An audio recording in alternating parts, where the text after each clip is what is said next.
Welcome to Short Bites of History, 18th Century Global Quirks. We start in 1770. Paris. Powdered wigs sparked a flurry riot and a hint of revolution. French nobles adored towering wigs dusted with flour-based powder, showing off at Versailles. But a bread shortage hit, and starving peasants blamed the nobles for hoarding flour. An angry crowd stormed a ball, yelling, "Give us your wigs!"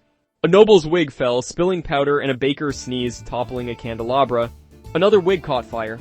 Nobles fled, leaving flowery footprints, while the crowd cheered, foreshadowing the unrest to come.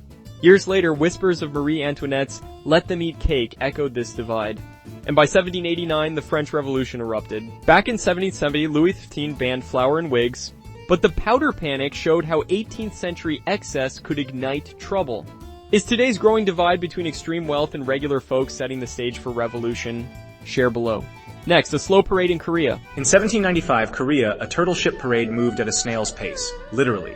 During the Joseon dynasty, officials in Seoul celebrated naval history by parading a replica of the famous turtle ship, a 16th century warship with an ironclad roof. They decorated it with a giant wooden turtle on top for flair. But the turtle's head broke off mid-parade, startling the crowd, and a kid shouted, "It's a turtle without a head!" Everyone laughed as officials scrambled to fix it, only to realize the ship was now stuck in mud. It took hours to free it, turning the grand parade into the slowest spectacle in town. The turtle ship never sailed again, but the turtle trot became a local joke, showing how 18th century pride could get stuck in the mud. Even history's heroes had their slow days. What's your favorite parade experience? Share below. Next, tulips tax Istanbul. In 1720, Istanbul, tulips caused a taxing tangle.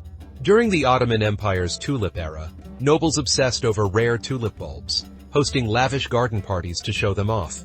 Sultan Ahmed III, caught up in the craze, imposed a tulip tax to fund his palace gardens, charging a fee per bulb. But tax collectors got greedy, demanding bulbs as payment instead. One collector tried to uproot a noble's prized tulip, only to trip and crush the flower bed. Petals flew as the noble chased him with a rake. Word spread, and gardeners revolted, pelting tacksmen with tulip bulbs in the market. The Sultan scrapped the tax, but the tulip tangle became a symbol of 18th century excess blooming into chaos. Even flowers could grow into trouble back then. Is there a tax that you think is unfair? Share below a good idea of how to protest the tax.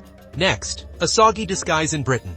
In 1760 Britain, a tea smuggler's trick steeped into a soggy mess. Tea taxes were sky high, so smugglers got creative. One Cornish smuggler, Jack Rattenbury, hid tea in barrels labelled fish, planning to sneak them past customs. But during a storm, a barrel cracked, spilling tea leaves into the sea. Jack, thinking fast, stuffed his coat with the soggy leaves to bluff his way through a checkpoint, claiming he'd caught a cold. The officer, suspicious, poked the coat. Tea water dripped out, and Jack bolted, leaving a trail of leaves. He escaped, but his crew dubbed him Tea Leaf Jack, and the tale spread through taverns. The soggy disguise showed how 18th century smuggling could brew up a laugh. Even clever tricks could leave you steeped in trouble back then. Have you snuck candy into a movie theatre to save money?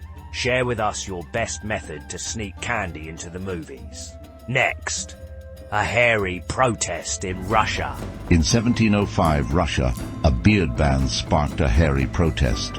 Tsar Peter the Great, modernizing Russia, hated beards, calling them old-fashioned. He ordered all men to shave or pay a beard tax, even hosting a shaving party in Moscow. Nobles arrived with long beards, but Peter grabbed scissors, snipping them himself. One noble's beard got caught in a candle, singeing his wig. Guests roared as he dunked his head in a punch bowl to douse the flames. Others protested by gluing fake beards back on, only for them to fall off during a dance, tripping a courtier. Peter laughed but fined the pranksters, and the beard bash became a legend of 18th century reform gone wild. Beards stayed banned, but the party showed even czars couldn't trim tradition without a tangle. Are pro or anti-beards on men? Share below. Thanks for watching 5 18th century global quirks on Short Bites of History. We make history fun by serving it in small bites on YouTube Shorts.